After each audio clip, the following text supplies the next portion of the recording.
And local associations for joining us today. My name is Eric Christen. I'm the Executive Director of the Coalition for Fair Employment and Construction. CFEC is a statewide organization that was formed 12 years ago to oppose what are more commonly referred to as project labor agreements. In this case, what we're here to discuss today and to oppose is the Construction Stabilization Agreement.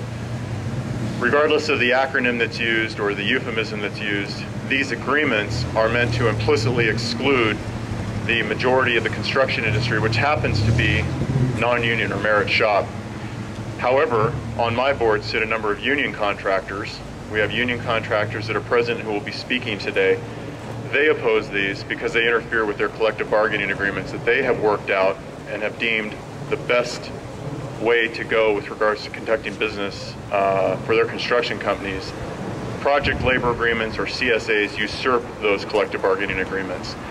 So what you have here is an agreement that is exclusionary, bad for taxpayers because it reduces competition, therefore increases costs. In San Diego, we just witnessed an example of that, where we had a 35% increase over the engineer's estimate because of the PLA. And in this day and age, you don't have any budgets coming in over the engineer's estimates, but it was 35% over that. So it's bad for taxpayers, it's bad for contractors, bad for workers, and it's just not needed. It's a solution in search of a problem.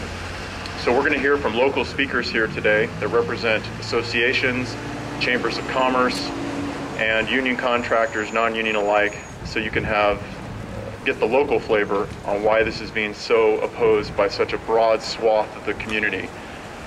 This took place, this vote, less than a month ago, so this issue has really come to the fore in a matter of weeks.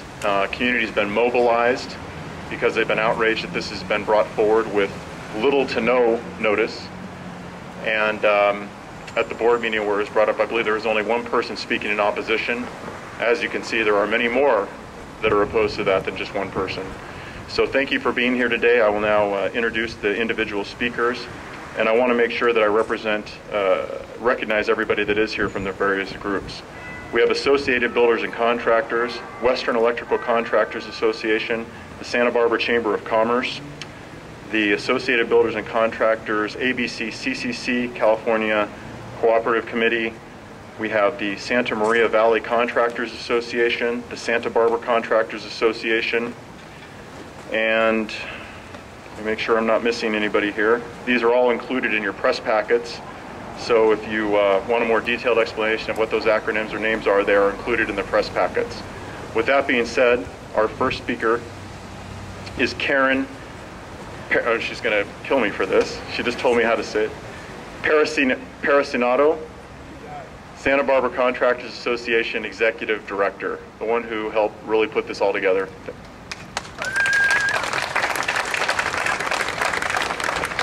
Good morning. Good morning. Thank you for coming today. My name is Karen Parasinato. I'm the Executive Director of the Santa Barbara Contractors Association.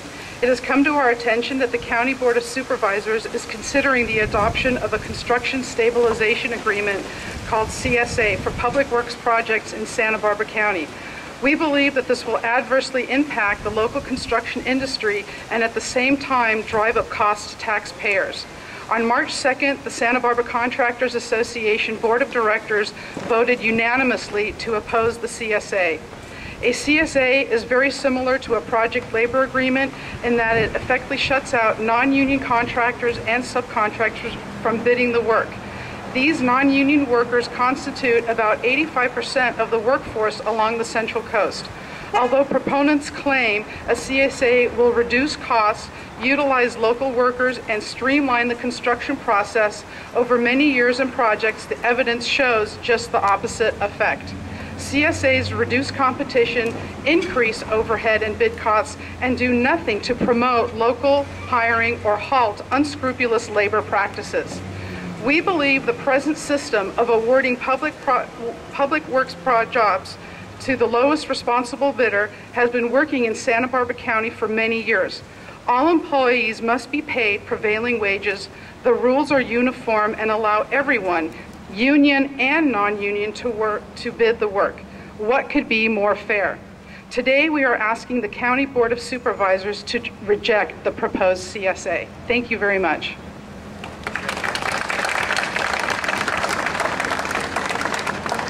Thank you, Karen. Next, we have Robin Hayhurst with the Santa Maria Valley Contractors Association. Good morning. Thank you for being here. This is a very important moment in the history of Santa Barbara County. Without exaggerating, it's a very interesting take of a species, which is a non-union contractor, which is maybe 80 to 90% of your contractors in this county. You wonder how this happened. Well, we wonder that too. I got a call on Friday before the 16th board meeting saying, you know, there's this weird item on the agenda. What is this? And we looked at it and thought, what is this? I frantically typing emails on Monday morning to empty supervisors' offices because it was President's Day. And then on Tuesday, watched the meeting and thought, where did all these union guys come from? There was a ton of union guys there that come up from LA, from all over the place. Nobody from our side, because we didn't know what was going on. Andy Caldwell from CoLab said to the board, how can you be doing this without representation from the other side?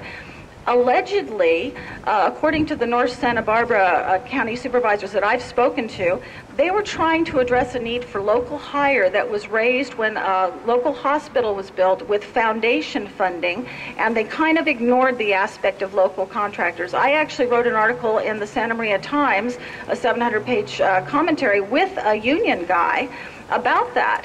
I'm not non-union. None of us are non-union or anti-union.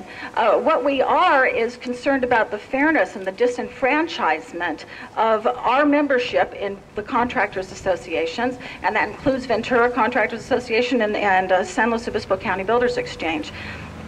In general, there's already mechanisms in place to address all of this. It is an unbroken problem. We can't understand why Salud didn't pick up the phone, call Karen and Santa Barbara Contractors Association, or Susan Paul call me at the Santa Maria Valley Contractors Association and say, hey, what is the construction community's opinion of this? Instead, they listened to union lobbyists and crafted an agreement that's so exclusionary and so ridiculous and will cost the taxpayers here so much more money at a time that we can't afford that on our capital projects. So we urge you all to please let the supervisors know how ridiculous this is. It's really quite beyond the pale, and no matter how you look at it, there's politics involved here. There's a potential of a sweetheart deal for unions that's completely unacceptable in a place like Santa Barbara County. Thank you.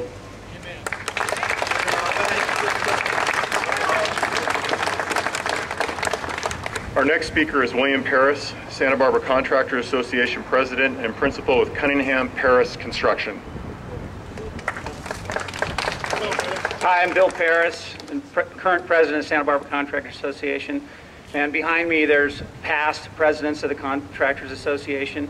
And basically, the last speakers have said everything, but it's really simple.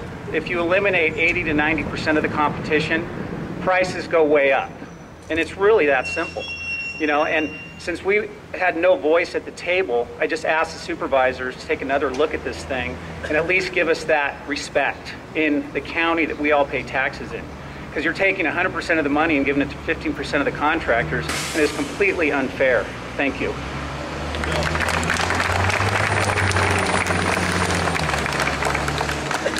Our next speaker is John Holhouse, Santa Barbara Contractors Association board member with Holhouse Construction.